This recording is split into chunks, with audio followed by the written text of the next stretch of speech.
sampingku. Ku tak mampu sendiri. Oh, Engkaulah kuatku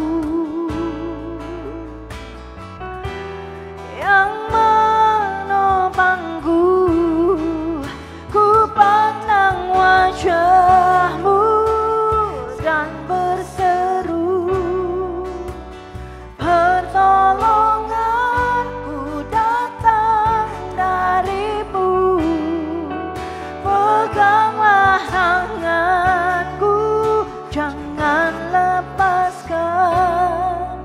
Kaulah harapan dalam hidupku.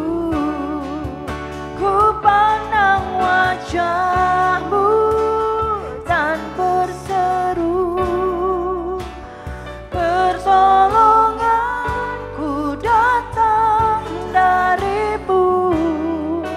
Peganglah tanganku, jangan lepaskan. Kaulah harapan dalam hidupku. Kaulah harapan dalam hidupku. Kaulah harapan dalam hidupku.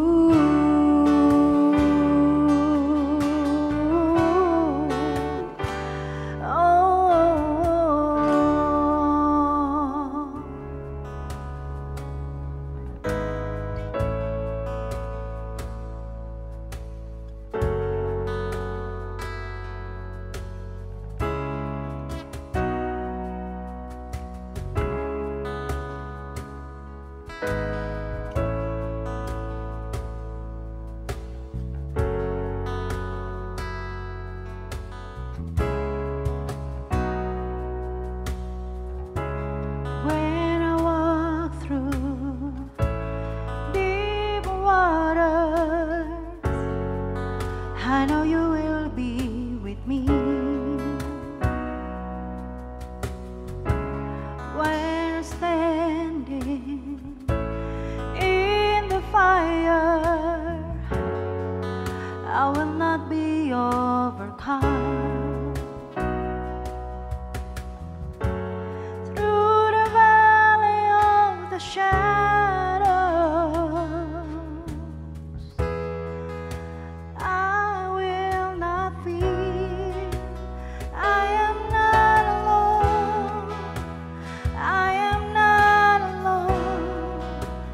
You will go before me. You will never leave me.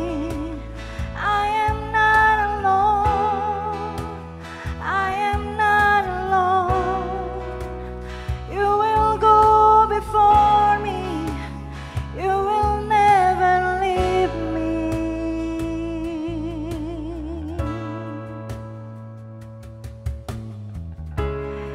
In the midst of deep sorrow, I see Your light is breaking through.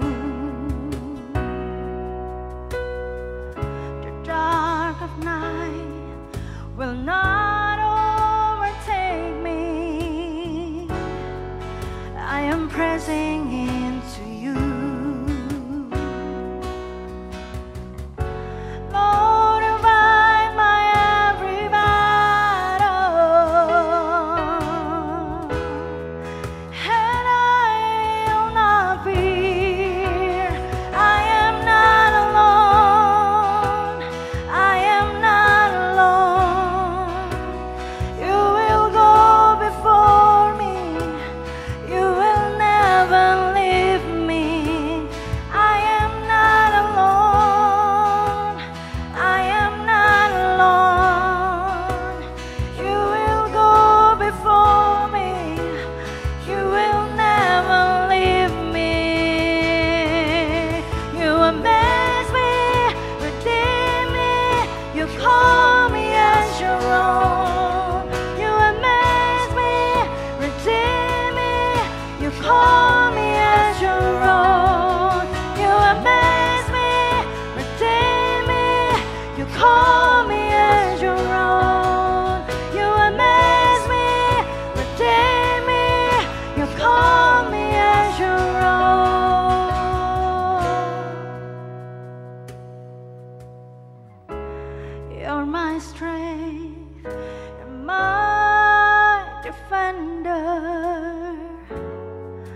You're my refuge in the storm. Through these trials, you always been faithful. You bring me into my storm. I am not alone. I am not alone. You will go before me. You will never leave me. I am not alone. I am not alone. You will go before me. You will never leave me. I am not alone. I am not alone. You will go before me. You will never leave me. I am not alone. I am not alone.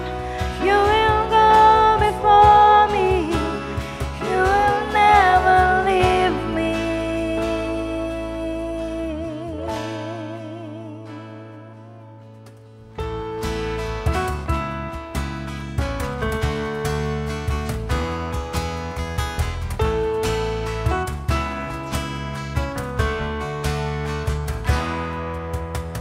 Besarlah Tuhan dan layak dipuji.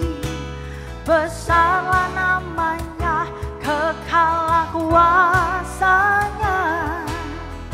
Aman berlindung dalam naungannya. Dia Allah bagi kita, di pihak kita. Terpujilah Tuhan, terbukti kuasanya. Dia telah menunjukkan kasih-Nya pada kita. Sebab Tuhan telah bangkit menyayangi kita. Terpujilah Tuhan, terpuji namanya. Yesus Allah perkasa.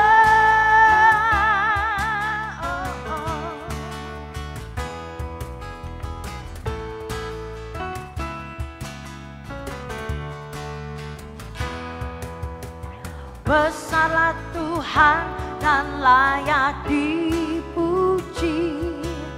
Besarlah namanya, kekallah kuasanya. Aman berlindung dalam naungannya. Dia Allah bagi kita, di pihak kita. Terpujilah Tuhan, terbukti kuasanya. Dia telah menunjukkan kasih-Nya pada kita. Sebab Tuhan telah bangkit menyayangi kita. Terpujilah Tuhan, terpuji namanya. Yesus Allah perkasa. Terpujilah Tuhan, terbukti kuasanya. Dia telah menunjukkan kasih-Nya pada kita. Sebab Tuhan telah bangkit menyayangi kita. Terpujilah Tuhan, terpuji namanya. Yesus Allah perkasa.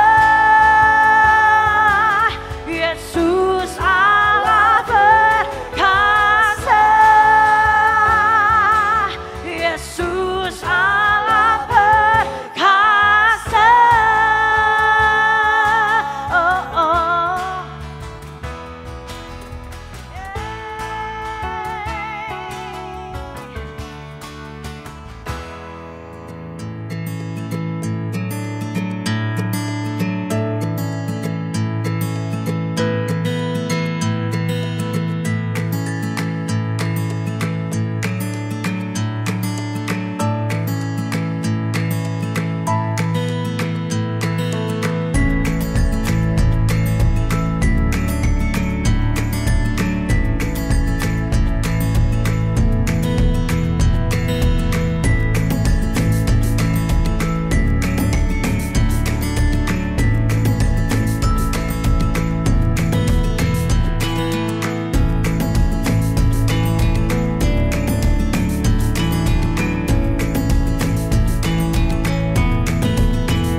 Salam sejahtera Lifehouse Family, dimanapun saudara berada, doa saya selalu menyertai. Saya harap kita semua tetap sehat jasmani, sehat rohani juga.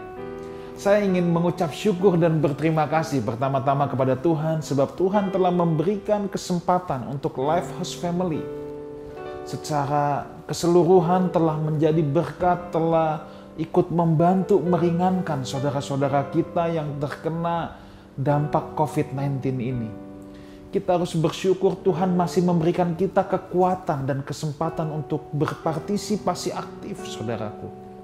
Dan tentunya juga saya ingin mengucapkan terima kasih untuk setiap saudara yang telah mendukung Lifehouse Berbagi Kasih, baik dalam dana, volunteer, pemikiran, ide, apapun itu bentuknya. Saya percaya ketulusan hati kita, semua yang kita lakukan yang lahir dari hati yang mengasihi Tuhan dan sesama tidak akan kembali dengan sia-sia.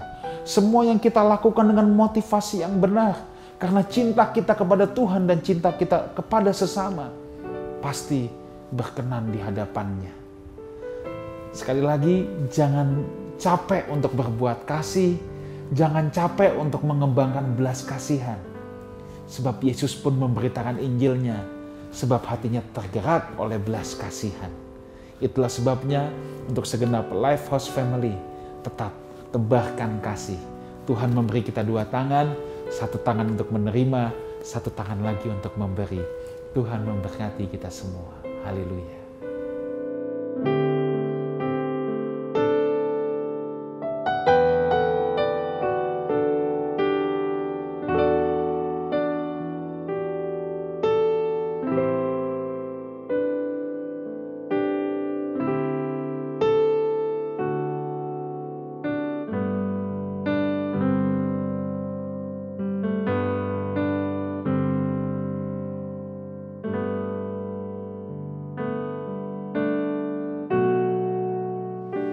How are you?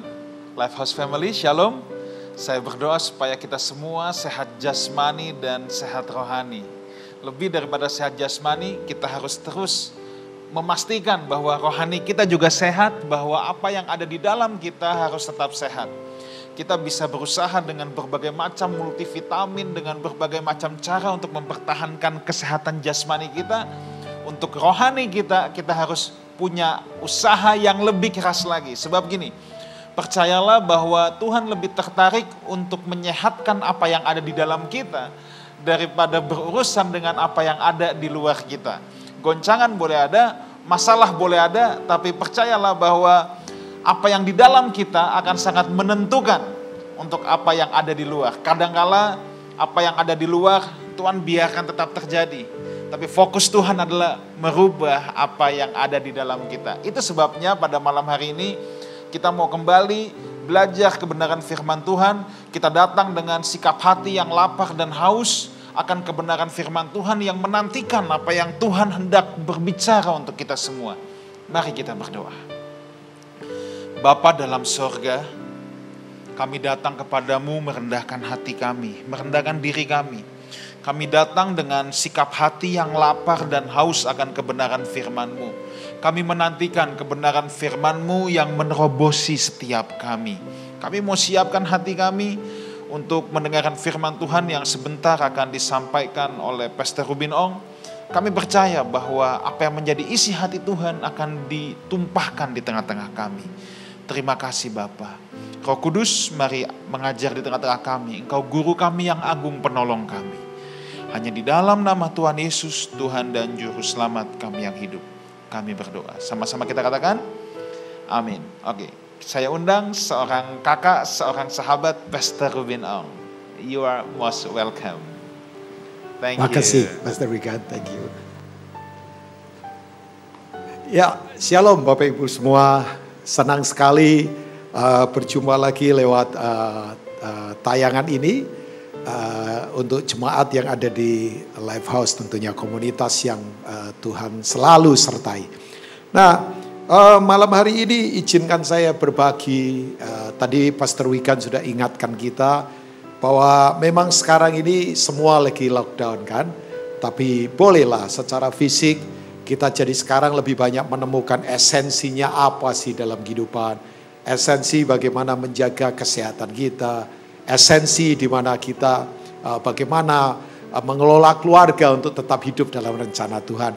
Esensi karakter kita jadi lebih lembut lagi sekarang untuk merespon semua hal yang sedang terjadi ya di dunia kita ini. Nah, saya ingin berbagi buat Bapak Ibu semua. Tadinya saya berpikir bahwa saya akan berbicara khusus tentang gereja secara khusus. Tapi tadi kemudian ada impresi dari dalam hati untuk saya mengajak kita berpikir ulang tentang the meaning of life. Ya, apa sih sebetulnya makna kehidupan yang kita harus contoh dari kehidupannya Yesus tentunya ya.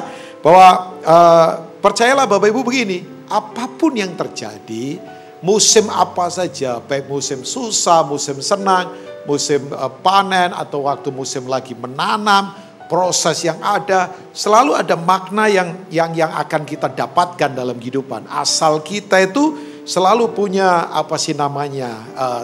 mengerti apa sih sebetulnya kehidupan yang Tuhan percayakan. Nah, mengerti jauh lebih penting daripada hanya sekedar perasaan-perasaan terus. Karena orang kalau main perasaan, bukan perasaan salah, tapi kalau orang main perasaan selalu responnya ditentukan oleh panca indera kita. Kan mendengar, melihat, apalagi kalau tidak punya dasar firman yang kuat. Kita gampang tergoncangkan dalam kehidupan. Nah, saya ingin mengajak kita membaca Yohanes pasal yang ke-13. Ayat yang pertama dari Alkitab yang kita akan baca. Sampai mungkin ayat yang ke-5 dari Alkitab yang Bapak Ibu bisa baca di rumah juga ya. Sementara itu sebelum hari raya Paskah mulai, Yesus telah tahu. Perhatikan kata tahu, ini diulang-ulang, ada mungkin 2 atau 3 kata. Bahwa saatnya sudah tiba untuk beralih dari dunia ini kepada Bapa. Sama seperti ia senantiasa mengasihi murid-muridnya, demikianlah sekarang ia mengasihi mereka sampai kepada kesudahannya. Mereka sedang makan bersama dan iblis telah membisikkan rencana dalam hati Yudas Iskariot anak Simon untuk mengkhianati dia. Yesus tahu, ketemu kata itu lagi, tahu ya, bahwa Bapaknya telah menyerahkan segala sesuatu kepadanya, bahwa ia datang dari Allah dan dia akan kembali kepada Allah. Lalu bangunlah Yesus dan menanggalkan jubahnya. Ia mengambil sehelai kain lenan dan mengikatkannya pada pinggangnya. Kemudian ia menuangkan air ke dalam sebuah basi dan mulai membasuh kaki murid-muridnya, lalu menyekanya dengan kain yang terikat pada pinggangnya. Amin. Buat pembacaan firman Tuhan. Nah, kata tahu ini terus diulang-ulang Bapak Ibu ya. Kita tahu kata tahu berasal dari kata asli bahasa Yunaninya dituliskan kata ginosko kan. Yang tidak hanya sekedar bicara tentang knowledge, pengetahuan, tapi experience with the truth of God. Kita mengalami pengalaman dengan kebenaran. Karena kebenaran itu diberi akses untuk bekerja. Ya, waktu kebenaran bekerja di daging kita kasar, keras, gak nyaman. Tapi itu mengerat semua kedagingan kita. Yang perlu memang dibersihkan. Nah, pertanyaannya, apa yang harus kita tahu? Sebab ini, kalau kita tidak mengetahui makna kehidupan, pasti akan terjadi penyimpangan, penyelewengan, pelecehan. Saya kalau lihat orang suka menyeleweng, suka melecehkan, suka menyimpang dalam kehidupan, itu tanda bahwa dia tidak mengerti makna kehidupan seperti apa. Jadi sekali lagi saya ingatkan buat Bapak Ibu, kondisi apapun selalu temukan makna, temukan esensinya. Itu jauh lebih penting daripada apapun. Yuk temukan esensinya. Karena memang semua sekarang lagi dikembalikan ke sana kan Bapak Ibu ya. Bahwa gereja harus kembali lagi kepada keluarga. Bayangkan kita sudah memperingati peristiwa Paskah sekian saat yang lalu. Bapak Ibu sudah dengar khotbah Paskah yang sangat memberkati. Mungkin Pastor Wigan sharekan ini tentang Paskah. Tapi yang luar biasa, Paskah sekarang ini bayangkan. Ini mengingat 3.500 tahun yang lalu zaman di Mesir. Di mana keluarga-keluarga berkumpul, bayangkan. Ya, kalau 2000 tahun yang lalu adalah peristiwa Yesus sebagai manifestasi dari anak domba Allah yang disembelihkan. Tapi 3.500 tahun yang lalu peristiwa Passover adalah keluarga semua berkumpul. Di mana ayah dan kemudian ibu, anak-anak makan bersama kan. Ya, sementara Mesir kemudian dihajar oleh tulah. Tapi orang Israel karena ada lambang darah anak domba yang di bagian pintunya, pintu mereka Mereka dilewati malaikat maut. Nah, kembali menemukan makna yang kuat dalam kehidupan. Nah, yang pertama adalah begini, bahwa kita harus tahu begini, ini adalah waktu peralihan untuk kita sungguh-sungguh kembali kepada Bapa, Bapak Ibu. Ya, Yesus tahu bahwa waktunya untuk dia kembali kepada Bapa. Ya, jadi ini waktu peralihan. Ayo, fokuskan diri kita pada Bapa. Ini waktu yang gak main-main, Bapak Ibu. Makanya saya prihatin kalau ada orang di waktu-waktu seperti ini tetap punya karakter tidak berubah, tetap hidup dalam kenajisan, kotor. Jangan. Ini waktu yang sangat serius sekali, bukan karena kita takut ditekan dari sisi luar kan, tapi seperti tadi Pastor Wigan katakan, bangun yang di dalam kuat, maka yang di luar tidak akan bisa kalahkan kita. Tapi kita harus tahu ini waktu apa. Ini waktu peralihan untuk kita sungguh-sungguh kembali kepada hati Bapa, Bapak Ibu. Bayangkan, saya kadang-kala berpikir, jujur, konsep revival gereja sekarang, maafkan ya, saya juga bertobat mesti. Kita pikir revival hanya acara kebana rohani, hanya acara panggung bagus, tapi ternyata orang hanya bertobat sebentar, temporary, bayangkan. Orang tidak punya hati yang hancur. Orang tidak lagi punya hati sungguh-sungguh pada Bapa. Saya punya pertanyaan termasuk buat saya. Kita masih punya hati berduka enggak terhadap dosa? Mengerang, menangis betul-betul. Hati yang gampang berbalik, bukan cengeng. Tapi betul-betul koyakan hati, takut akan Dia. Sungguh-sungguh perhatikan Dia. Ini waktu untuk kita fokus pada Dia, Bapak Ibu. Ya, apa yang Dia mau katakan, apa yang menjadi hatinya. Coba Bapak Ibu yang punya anak misalnya. Ya, yang namanya papa atau bapak, orang tua memberi buat anak. Itu hal yang normal sekali kan. Tapi coba bayangkan satu kali anak kita yang masih kecil, ya mungkin usia 10, 11, 12 tahun. Dia tanya begini, Pak, apa sih yang bisa aku bantu untuk Papa itu jadi bebannya ringan? Papa itu, saya mau apa untuk support Papa, untuk dukung tolong Papa. Kita kalau punya anak yang mengerti hati Bapaknya, bayangkan, kita akan sungguh-sungguh begini. Oh iya, ini anak berbeda levelnya. Dan hal yang sama, mari kembali kepada hati Tuhan. Ini waktu yang luar biasa. Kita tahu kan Bapak Ibu, tanpa saya merasa paling tahu, waktu di Alkitab dibagi 3 bagian kan. Ya kan? Yang pertama adalah aionios, waktu kekal. Waktu yang tidak terbatas, itu waktunya Tuhan. Ya, dan waktu aionios itu waktu sekarang, Bapak Ibu. Tuhan itu sekarang. Ada dari Bapak Ibu yang mungkin berkata, masa laluku hancur, hidupku berantakan. Udah, Tuhan bisa gantikan sekarang kok. Saya ketemu orang-orang yang masa lalunya berantakan, tak bermakna. Tapi begitu bertobat sungguh-sungguh hatinya terkoyak, itu yang saya katakan, mengerang pada Bapa. Tuhan bisa gantikan. Semua yang hilang yang lalu Tuhan bisa gantikan. Tuhan bisa kembalikan lagi. Karena waktu Tuhan adalah waktu sekarang. Makanya hari ini, kalau Bapak Ibu dengar ada firman berkata, Ibrani 3 berkata, hari ini pada hari ini kalau kamu dengar suaranya, jangan keraskan hatimu. Hari ini bicara waktu. Waktu paling dekat kan detik, menit, kemudian jam dan hari. Itu paling dekat kan. Ya Kristen tuh harian, bukan mingguan. Harian. Hari besok tidak usah takut karena Tuhan yang pegang kendali kan Bapak Ibu ya. Jadi kalau pernah ada waktu-waktu yang hilang, Tuhan bisa gantikan asal kita koyakkan hati kita.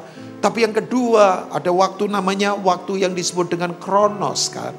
Itu waktu manusia. Kita terbatas, bayangkan. Ya, kita terlambat sekian menit lagi, setiap menit saja, semua bisa berantakan. Ada orang kena sakit tiba-tiba, terlambat ditolong sekian menit saja, misalnya karena kecelakaan atau apa, bisa pergi, bisa meninggal, terlambat. Bayangkan.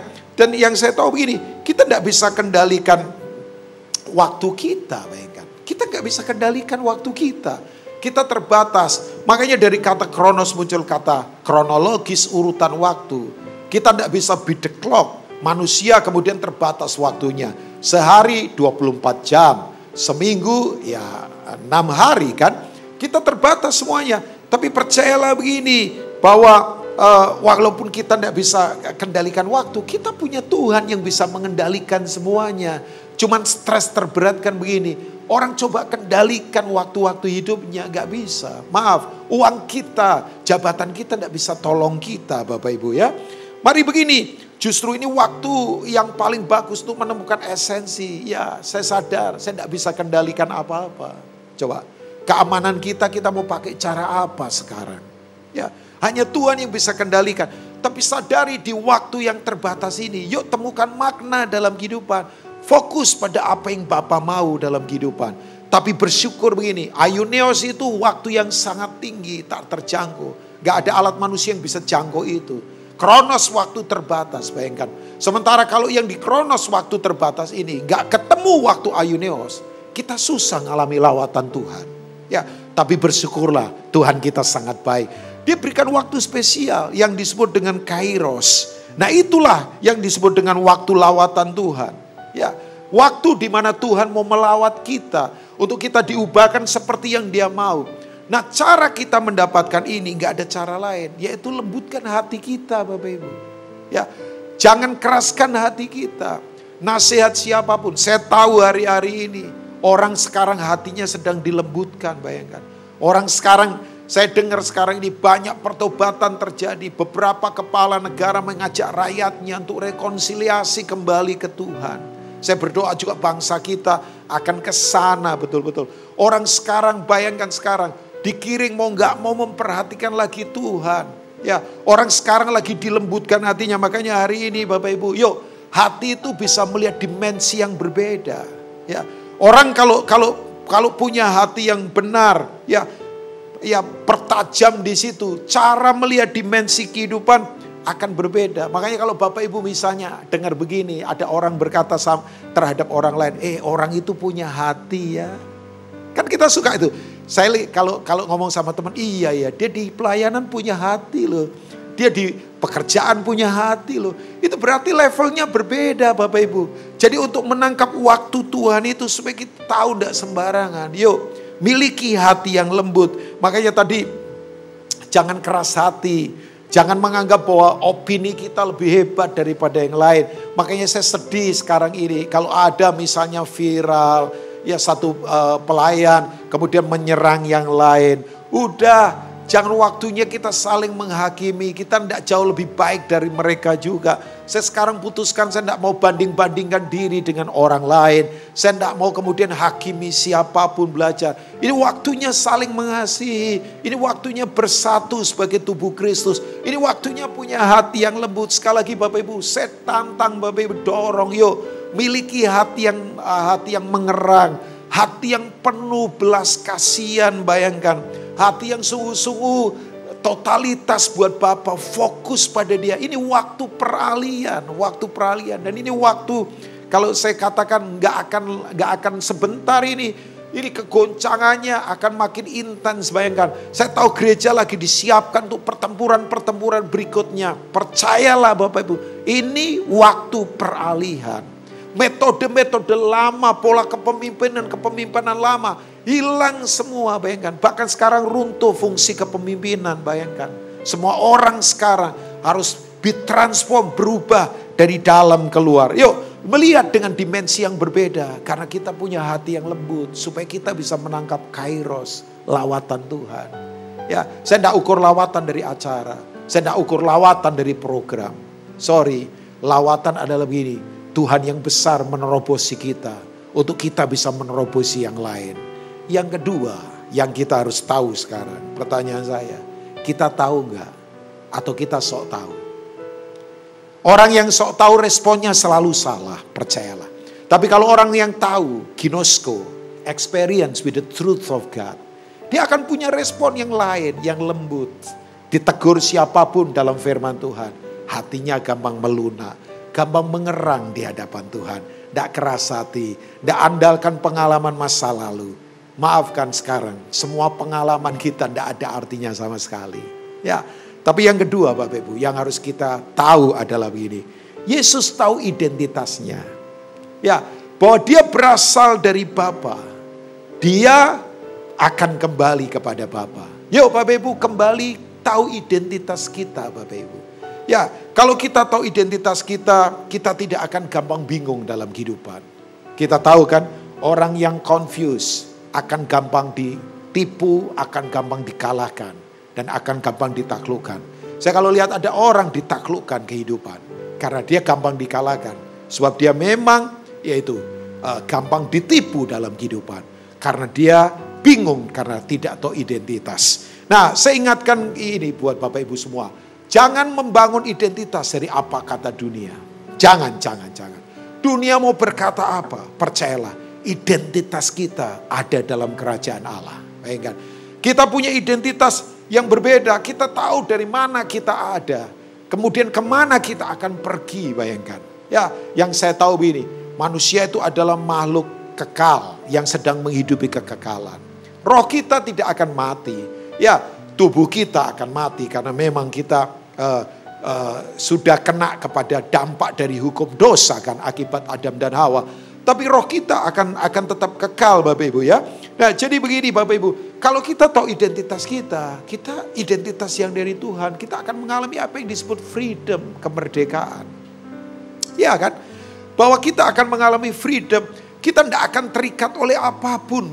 Bayangkan, orang kalau freedom, feel free-nya kuat, bayangkan. Yang dia lakukan selalu bukan didesak dari apa yang dari luar. Selalu yang dia kerjakan adalah apa yang lahir dari kedalaman kita. Ya. Nah Bapak Ibu begini, identitas kita yang jelas. Galatia 4 ayat yang kelima berkata, Ia telah menebus kita. Ia diutus untuk menebus kita. Ya, dari kutuk hukum Taurat supaya kita diterima menjadi anak. Ya, istilah penebusan Bapak Ibu harus tahu itu adalah sebetulnya kalau berkata bukan apa, ini istilah bisnis kan? Ya, istilah penebusan istilah bisnis. Karena investor tidak mungkin mau menebus sesuatu kalau nggak ada harganya. Misalnya ada pengusaha tebus tanah, karena dia tahu dari tanah itu didapatkan profit. Ya, dia bisa dapatkan keuntungan, nggak apa-apa kan ini. Nah, kalau Bapak investasi anaknya, bayangkan ke kita. Karena dia tahu kita berharga, bayangkan Bapak, kita berharga. Dunia mau ngomong apa, bayangkan. Makanya betul, Yes Alpha and Omega, bayangkan. Dia yang awal dan yang akhir. Awal dari dia, akhirnya pun bersama dia. Jangan akhir kita, omega kita ditentukan dari apa kata dokter, apa kata filosofi dunia, apa kata teori. Alfanya dia, akhirnya tetap dia. Makanya dia akan terus filter kita dalam kehendak Tuhan. Tidak usah khawatir Bapak Ibu. Asal kita tahu siapa identitas kita. Nah kalau kita ditebus dengan harga yang mahal kan. Itu istilah bisnis sebetulnya. Investor Bapak menebus kita. Karena dia berharap memang kita berharga. Dan dari hidup kita berikan profit. Profitnya apa? Karakter ilahi. Profitnya apa? Jiwa-jiwa yang kita hasilkan untuk dibawa pada kerajaannya. Tapi waktu kita ditebus, bayangkan, dengan harga yang mahal, tanda bahwa kita mahal adalah kita akan punya the strong durability kan. Daya tahan yang kuat dalam kehidupan, bayangkan, kita punya daya tahan. Zaman sekarang kalau tidak punya daya tahan bisa dikalahkan Bapak Ibu. Kenapa ada barang yang harganya murah dan mahal? Itu menentukan juga daya tahannya kan sebetulnya ya. Saya tidak mengajak saudara di masa krisis ini, ya tetap kita memiliki sense of crisis, sense of emergency, bahwa kita tidak hura-hura, kita kemudian begini, sekarang harus sadar, kita tetap be simple dalam kehidupan. Tapi contoh saja, semua yang mahal itu punya daya tahan yang kuat. Kita mahal, makanya kita punya daya tahan yang luar biasa. Ya, sekali lagi, kalau kita tahu kita ini anak, bayangkan, kita anak loh Bapak Ibu. Ya, yang saya tahu, anak beda, lawan dari anak adalah Buddha, slave spirit. Kita bukan punya itu Bapak Ibu ya. Budak selalu bekerja untuk gaji. Kalau anak enggak. Anak berkarya untuk kehormatan Bapa. Ya kan? Ya, sebab begini, anak berbeda Bapak Ibu. Cara hidupnya akan berbeda. Kita anak, bayangkan, identitas kita anak. Makanya cara kita melayani akan berbeda kan. Nah, Bapak Ibu tahu di mana ada roh Allah, kita tahu kita punya kemerdekaan. Makanya kita bisa berseru ya Aba ya Bapa. Roh anaknya diberikan buat kita. Kita diterima menjadi anak. Kita merdeka dalam kehidupan. Ya, kasih itu adalah apa? Kekuatan kemerdekaan kita. Seorang anak sungguh-sungguh akan mengasihi bapaknya dengan cara yang berbeda. Makanya di mana ada kasih Bapak Ibu, di situ ada kemerdekaan. Yuk, jangan melayani karena didesak apapun dari luar. Tapi karena Tuhan mengasihi kita. Makanya betul Bapak Ibu, saya sadar betul. Saya tidak mungkin bisa mengasihi Tuhan kalau saya tidak disentuh oleh kasih Tuhan. Karena Tuhan menyentuh saya dengan kasih-Nya. Makanya saya bisa mengasihi Dia. Seringkali kita berupaya, lakukan ini buat Tuhan, kerjakan ini. Kita capek tanpa disentuh dari Tuhan, oleh Tuhan. Untuk kita memberikan kemudian kepada Tuhan. Rasul kasih namanya Yohanes.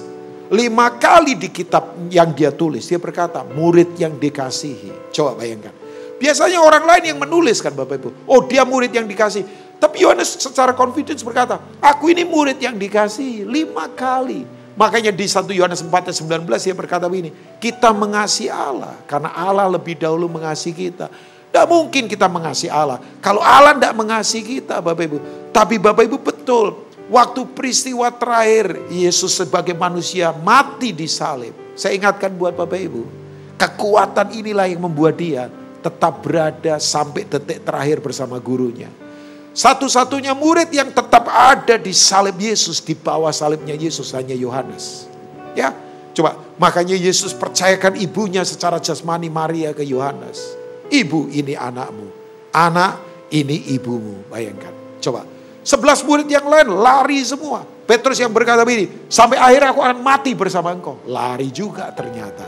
Tapi satu-satunya murid yang tetap bertahan ada di salib Yesus adalah Yohanes. Bayangkan. Jadi hari ini Bapak Ibu, yuk tahu identitas kita. Tahu dari mana kita, siapa kita. Kita ditebus, kita anak-anaknya. Tapi berikutnya Bapak Ibu. Karena Yesus tahu semua yang ada pada dia. Dia tahu dia dari mana, dia tahu masa peralihan, dia tahu bahwa fokusnya hanya pada Bapaknya. Makanya orang kalau tahu semuanya ini keseluruhannya, dia akan melayani orang-orang, kebutuhan orang-orang dengan cara yang dalam dari hatinya. Bapak Ibu tahu, Yesus kemudian begini, karena tahu siapa dirinya, karena tahu otoritas yang dia miliki, tahu identitasnya dia. Kemudian yang dia kerjakan adalah, nah ini alat kepemimpinan kekristenan cuma ada 3. Bukan tahta, bukan sok-sokan jabatan, tapi ada 3 saja. Yaitu handuk, kain lenan, kemudian ember, dan kemudian air. Itulah alat kepemimpinan kekristenan. Yaitu sebagai doulos untuk melayani. Yang dia basuh apa? Kaki orang-orang, kaki-kaki murid-muridnya. Kaki berbicara tentang perjalanan dalam kehidupan. Ya, kaki berbicara tentang perjalanan itu kehidupan.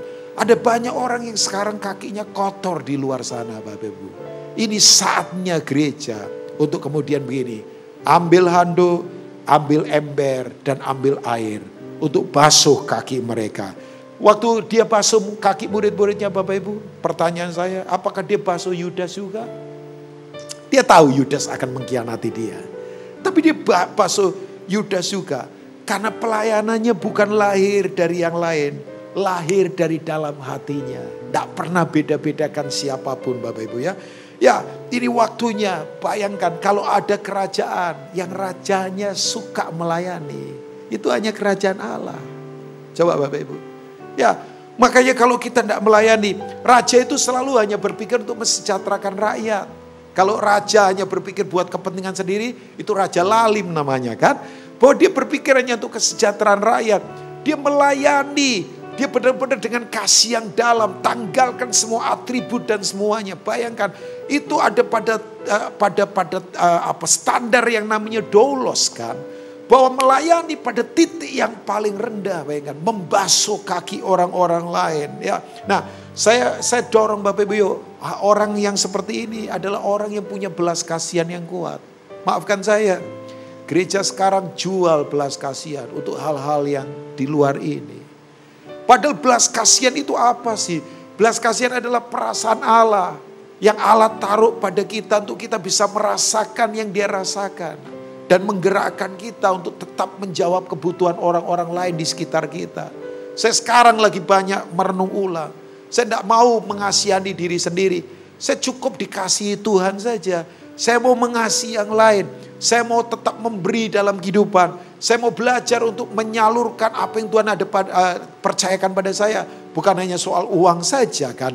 Tapi semua waktu, semua potensi. Yuk Bapak Ibu, ini masa di mana bangun yang lain, kuatkan yang lain. Bahkan saya ingatkan begini, jangan sebar berita-berita yang gak karu-karuan, yang atmosfernya negatif. Kalau saya boleh berkata, teroris sekarang gak usah lagi pakai senjata otomatis. Sekarang orang ketakutan, teroris sudah di tangan kita lewat medsos, Bapak Ibu. Bayangkan, ya dalam hitungan waktu sekian detik saja, orang ditakuti semua dengan informasi yang gak jelas yang ada di tangan kita. Saya khawatir sekarang orang sedang digiring, ya kalau post religion memang. Karena semua spirit agama runtuh sekarang. Ya, tapi sekarang orang coba dikiring kepada post truth, bayangkan. Ya, orang gak lagi mau mempercayai kebenaran. Makanya saya dorong Bapak Ibu, yuk jangan layani orang dengan berita yang benar, berita yang menguatkan.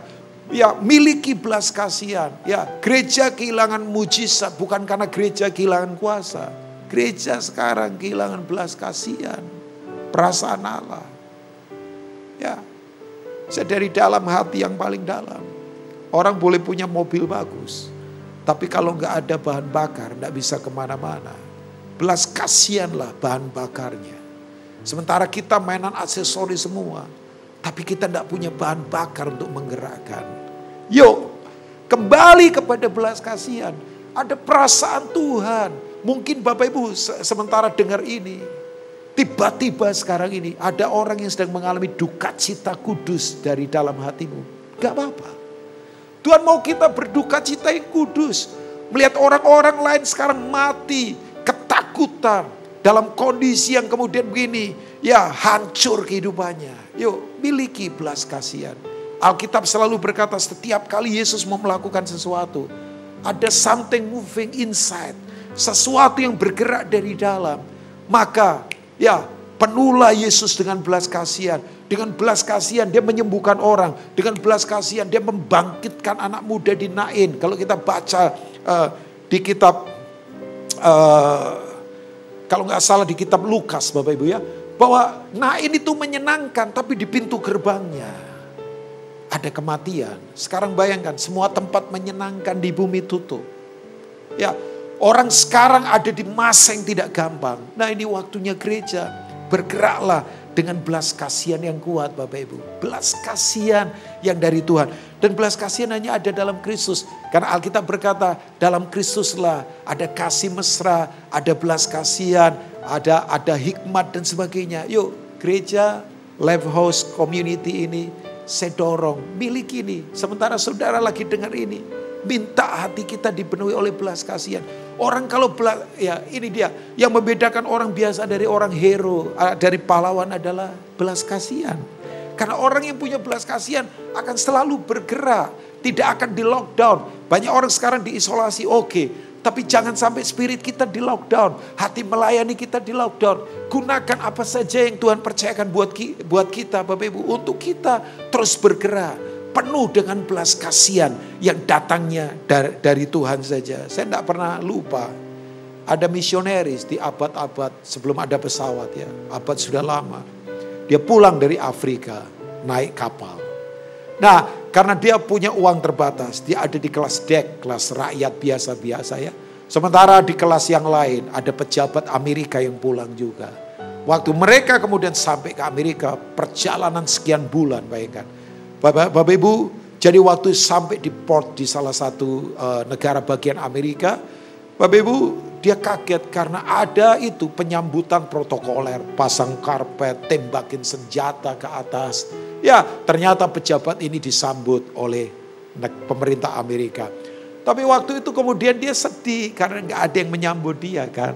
Padahal dia bangun rumah sakit, dia tolong orang, dia bangun sekolah di Afrika bayangkan. Tapi waktu dia berkata dalam hati saja nih Bapak Ibu.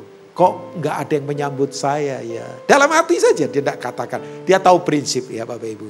Tapi tiba-tiba Roh Kudus bersuara lembut berkata begini. Kamu belum ada yang menyambut. Kan kamu belum pulang. Nanti waktu kamu pulang. Sorga pasang umbul-umbul. Sorga akan kemudian begini sambut kamu. Dia kemudian menitikkan air mata. Oh iya ya. Jauh lebih penting berpikir. Untuk nanti ada di kekekalan yang sesungguhnya. Langit dan bumi yang baru. Di mana kita akan memerintah bersama dia. Yuk Bapak Ibu. Apakah kita tahu? Yesus tahu ini waktu apa. Yesus tahu identitasnya. Karena dia tahu semuanya. Dia kemudian begini, melayani orang-orang lain. Dengan hati yang tulus, bukan didesak dari luar. Yuk, miliki kedalaman. Serve secara dalam orang-orang lain. Serve the others dengan kedalaman. Layani orang-orang lain. Tidak usah takut, sumber kita tidak terbatas. Ya, Tuhan memberkati Bapak Ibu semua. Senang bisa berjumpa dengan Bapak Ibu. Satu kali kita akan berjumpa lagi secara fisik. Kita bisa fellowship untuk saling menguatkan. Saya ambil waktu untuk berdoa buat Bapak Ibu semua ya. Kita berdoa di hadapan Tuhan. Yes Lord. Hirapashede karapapapapa. Kandarapashede karapapapa. Hamba berdoa Tuhan. Hati kami dilembutkan.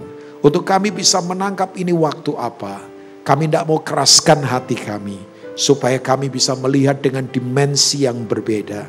Bahwa memang masalah seperti batu yang besar.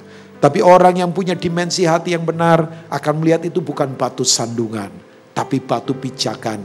Untuk melihat lebih tinggi, lebih luas. Sehingga respon kami akan berbeda. Sehingga cara hidup kami akan berbeda.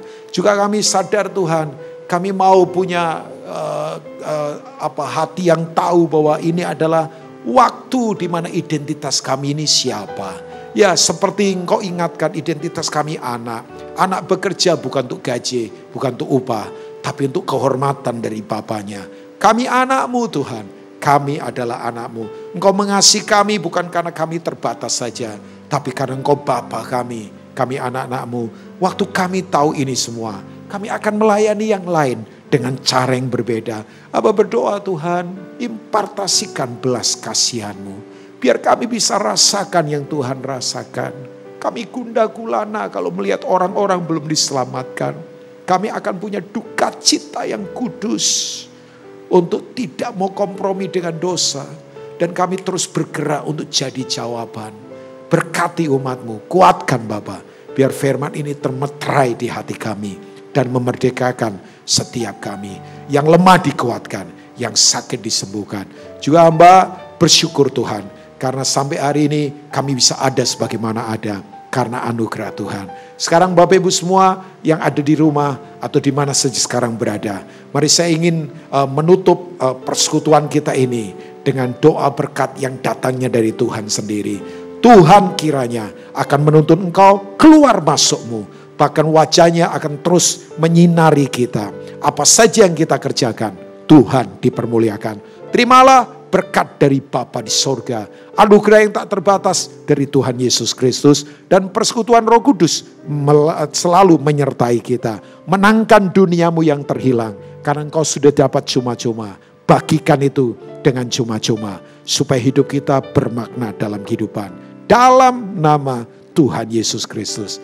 Haleluya. Amin.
Salam sejahtera Lifehouse Family, dimanapun saudara berada, doa saya selalu menyertai. Saya harap kita semua tetap sehat jasmani, sehat rohani juga.